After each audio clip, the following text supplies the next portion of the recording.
কি খবৰ আশা কৰোঁ আপোনালোক সকলো ভালে কুশলে আছে। মোৰহে গাটো বহুত দিনৰ পৰা ভাল নাইকিয়া হৈ আছে, মানে কাহ জ্বৰ। জ্বৰটো বাৰু ভাল পালোঁ, কিন্তু কাহটো ভাল পোৱা নাই। বেমাৰ হৈ থাকোঁতে এটা কথা উপলব্ধি কৰিছোঁ দেই, মানুহেই মানুহৰ ঔষধ, হয়নে বাৰু? আপোনাৰ যেতিয়া বেমাৰ হৈ থাকে আপুনি এটা কথা মন কৰিবচোন, কেতিয়াবা আপোনাৰ খুব প্ৰিয়জনৰ এষাৰ মাতষাৰে আপোনাৰ বেমাৰটো কিন্তু ভাল কৰি দিব পাৰে, যিটো কাম দৰৱেও কৰিব নোৱাৰে। যেতিয়া আপোনাৰ বেমাৰ হৈ থাকে, যেতিয়া আপোনাক মানে খুব আপুনি ধৰক নিজৰ বুলি ভাবে, সেই মানুহজনে যেতিয়া সোধে তুমি ভাল পাইছানে, কিবা এটা খাবলৈ মন গৈছে নেকি, তোমাৰ কিবা এটা বনাই দিম নেকি, তেতিয়া বিশেষকৈ আমাৰ দৰে মাইকী মানুহবোৰৰ মনটো কিমান ভাল লাগে, নহয়নে বাৰু?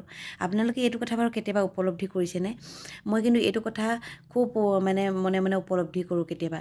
যেতিয়া খুব গা বেয়া হৈ শুই থাকোঁ, কোনেও মাত এষাৰ নামাতে, কোনেও নুসুধে তোমাৰনো বোলে কি হৈছে, তেতিয়া বহুত বেয়া নালাগেনে বাৰু?